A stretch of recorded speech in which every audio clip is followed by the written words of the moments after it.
Bom dia, que dia legal, hein? Meu nome é Francisco Hiroshima, garanto, não sou japonês, tá? Isso já me rendeu bastante risadas, tá? Podem rir também. Imagino vocês, eu atendendo no consultório de São Paulo e os japoneses ligando para a minha clínica e perguntando, quem está atendendo? Doutor Antônio, doutor João e doutor Hiroshima. Hiroshima, pode marcar para ele, né? E aí, qual era a minha surpresa de, quando eles abriam a porta, que entrava, aí, Hiroshima não, eu digo, Hiroshima sim, pode entrar aqui. Mas tem um amigo meu que diz que eu sou o único nordestino japonês, ele me chama de Chico Hiroshi, né? Mas eu vim aqui para contar uma história para vocês, que é a história do menino que queria ser soldado. E esse menino, quando ele era bem criança, toda vida que se perguntava a ele o que ele queria ser, ele dizia que queria ser soldado. Você quer ser general? Não, eu quero ser soldado. E ele não sabia explicar por que ele queria ser soldado.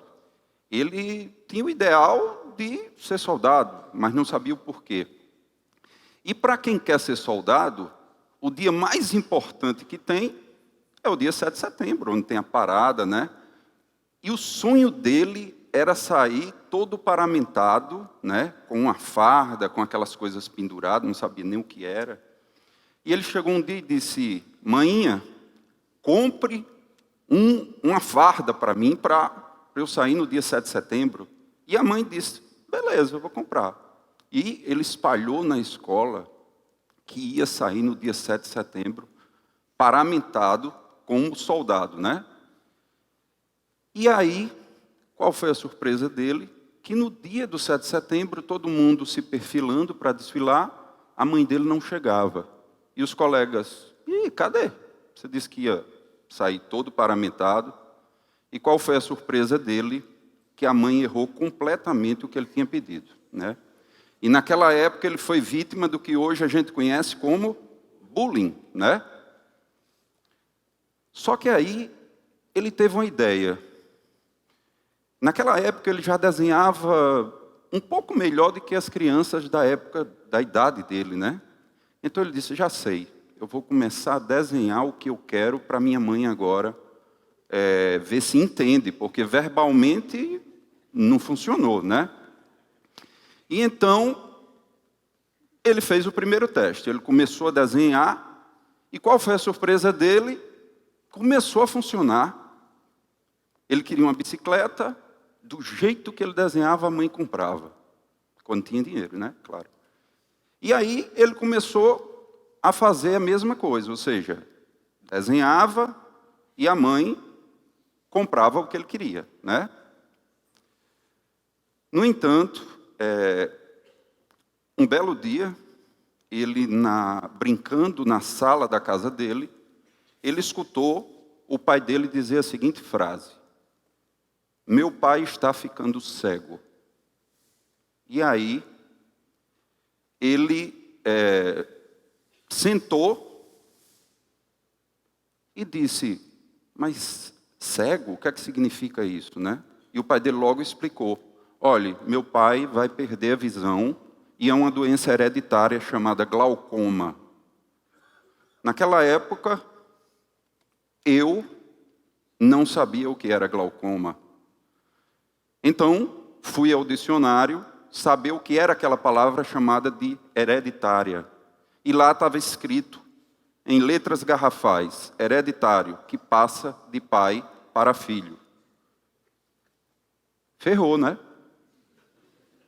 Meu avô vai tá cego. Meu pai vai ficar cego. Eu vou ficar cego, cara. Isso eu tinha 6, 7 anos de idade.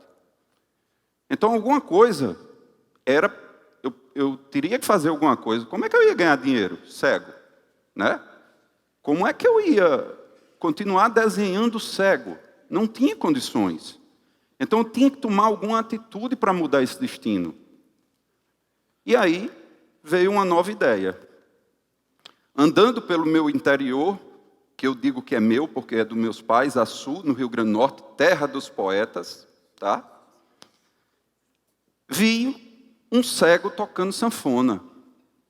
Eu digo, opa, vou aprender a tocar sanfona, pelo menos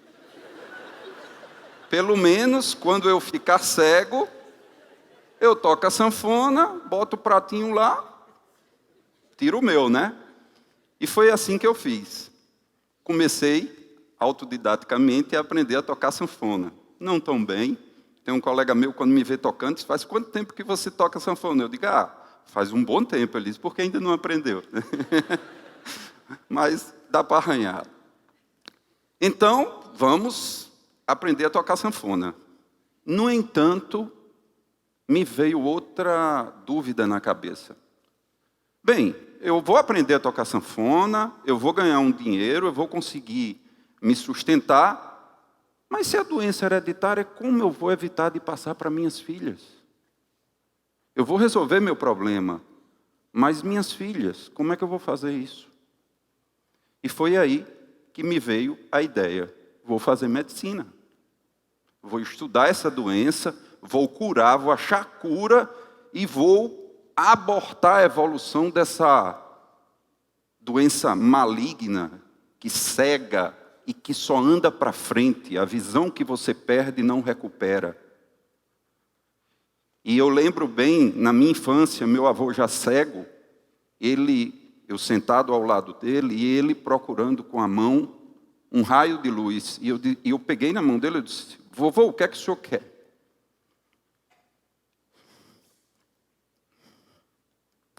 E ele disse, quero ver o sol. Então, eu disse, vou fazer medicina. Só que, mais uma vez, o destino me pregou uma peça. Meu pai foi desempregado e eu tive que sair do colégio. Mas, mais uma vez, não baixamos a cabeça. Com 11 anos de idade, eu disse, eu já sei o que eu vou fazer. Meus pais iam me tirar do colégio. Eu vou falar com o irmão diretor do colégio e vou resolver essa parada.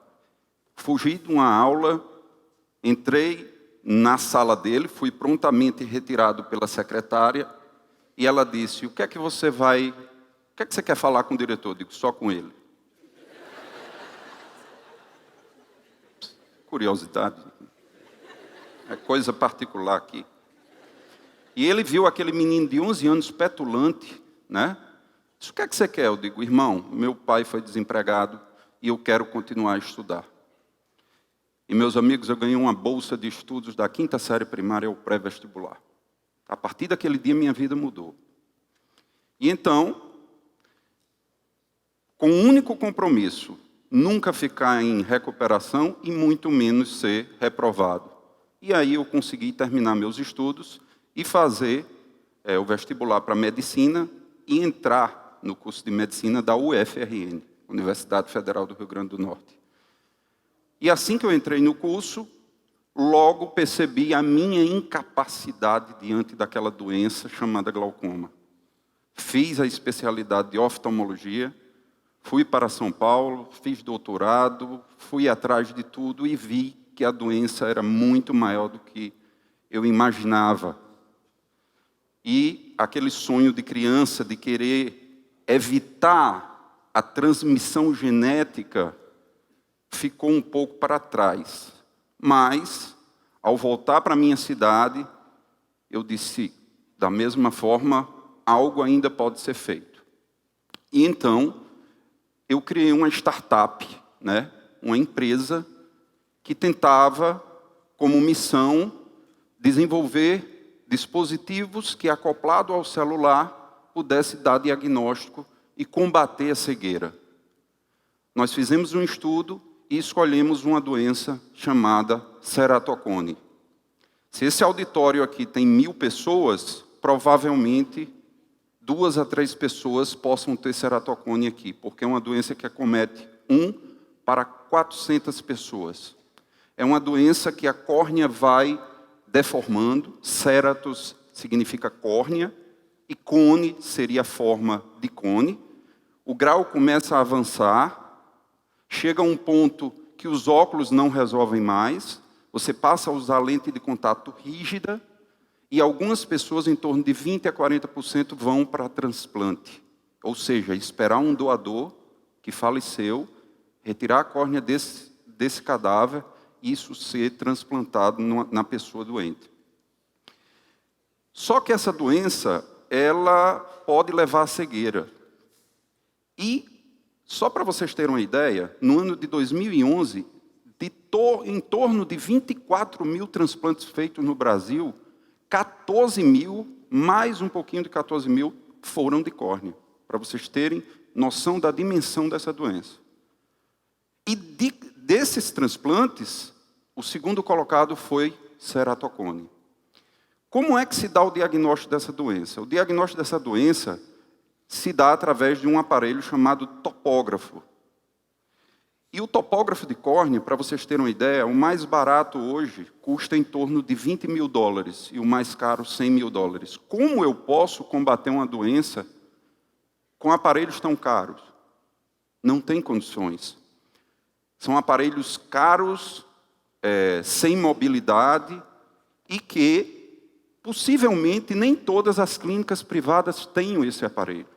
Só que, se você der o diagnóstico precoce do ceratocone, hoje, atualmente, nós já temos um tratamento em que você consegue enrijecer essa córnea e fazer com que a doença não evolua. Então, percebam, eu tenho uma doença que leva à cegueira, que causa sequelas psicológicas, que se inicia mais ou menos na pré-adolescência, que dificulta você definir a sua profissão, porque você é acometido com uma deficiência visual. Mas, se você der o diagnóstico precoce, hoje nós já temos o tratamento. E o diagnóstico precoce só pode ser feito através de tecnologia, mas uma tecnologia barata. E foi aí que aquele menino teve outra ideia. E por que não fazer um topógrafo para o celular? Já que todos vocês aí, o celular, provavelmente, que vocês têm na mão, tem um poder de processamento talvez maior do que o computador que levou o homem à Lua.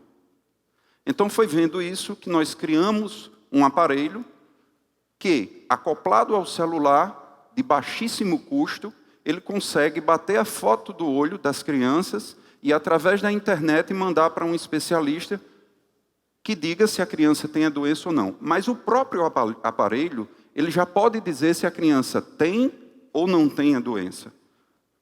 Então, você imagine você disseminar esses aparelhos em escolas, em que no interior do Nordeste uma professora possa fazer o dia do combate ao ceratocone e mandar esses resultados para um hospital referenciado, e nesse hospital referenciado, os médicos poderem avaliar e dizer, olha, só mande essas 2 crianças que estão sob risco.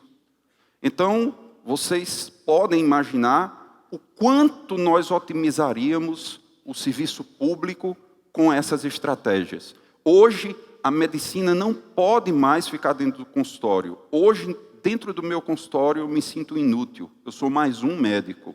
Mas com os aparelhos que nós criamos lá, nós somos milhões. E aí, fomos desenvolvendo outros aparelhos que estão na nossa bancada, sempre pensando na parte de prevenção, né?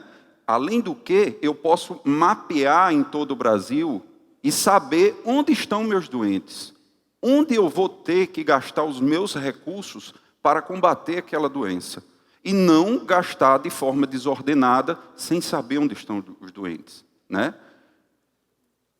Então, esse é o aparelho que nós desenvolvemos. Já tivemos parcerias com multinacionais, mas que, infelizmente, não foram para frente por motivos outros, né?